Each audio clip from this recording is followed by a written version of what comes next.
Whatever may be said in praise of poverty, the fact remains that it is not possible to live a really complete or successful life unless one is rich. No man can rise to his greatest possible height in talent or soul development unless he has plenty of money, for to unfold the soul and to develop talent he must have many things to use, and he cannot have these things unless he has money to buy them with.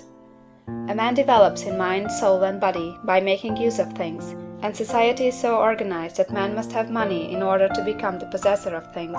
Therefore, the basis of all advancement for man must be the science of getting rich. The object of all life is development, and everything that lives has an inalienable right to all the development it is capable of attaining. Man's right to life means his right to have the free and unrestricted use of all the things which may be necessary to his fullest mental, spiritual, and physical unfoldment, or, in other words, his right to be rich. In this book, I shall not speak of riches in a figurative way. To be really rich does not mean to be satisfied or contented with a little. No man ought to be satisfied with a little if he is capable of using and enjoying more. The purpose of nature is the advancement and unfoldment of life, and every man should have all that can contribute to the power, elegance, beauty, and richness of life. To be content with less is sinful. The man who owns all he wants for the living of all the life he is capable of living is rich, and no man who has not plenty of money can have all he wants. Life has advanced so far, and become so complex, that even the most ordinary man or woman requires a great amount of wealth in order to live in a manner that even approaches completeness. Every person naturally wants to become all that they are capable of becoming. This desire to realize innate possibilities is inherent in human nature. We cannot help wanting to be all that we can be. Success in life is becoming what you want to be. You can become what you want to be only by making use of things, and you can have the free use of things only as you become rich enough to buy them. To understand the science of getting rich is therefore the most essential of all knowledge. There is nothing wrong in wanting to get rich. The desire for riches is really the desire for a richer, fuller, and more abundant life, and that desire is praiseworthy. The man who does not desire to live more abundantly is abnormal, and so the man who does not desire to have money enough to buy all he wants is abnormal. There are three motives for which we live. We live for the body, we live for the mind, we live for the soul. No one of these is better or holier than the other. All are alike desirable, and no one of the three, body, mind, or soul, can live fully if either of the others is cut short of full life and expression.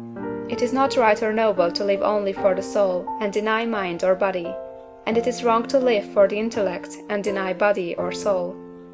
We are all acquainted with the loathsome consequences of living for the body and denying both mind and soul, and we can see that real life means the complete expression of all that man can give forth through body, mind, and soul. Whatever he can say, no man can be really happy or satisfied unless his body is living fully in every function, and unless the same is true for his mind and his soul. Wherever there is unexpressed possibility, or function not performed, there is unsatisfied desire. Desire is possibility seeking expression, or function seeking performance. Man cannot live fully in body without good food, comfortable clothing, and warm shelter, and without freedom from excessive toil. Rest and recreation are also necessary for his physical life.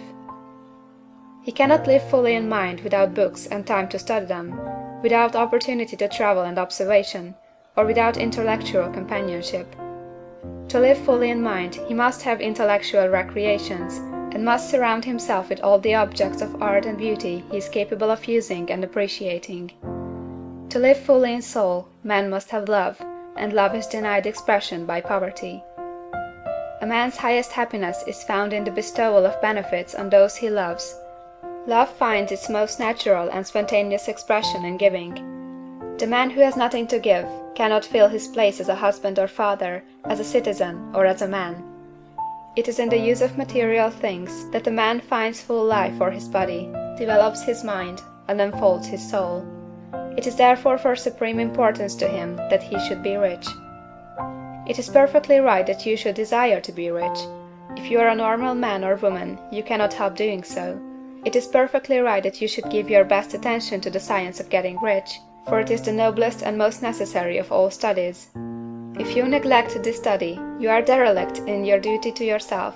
to God and humanity; for you can render to God and humanity no greater service than to make the most of yourself.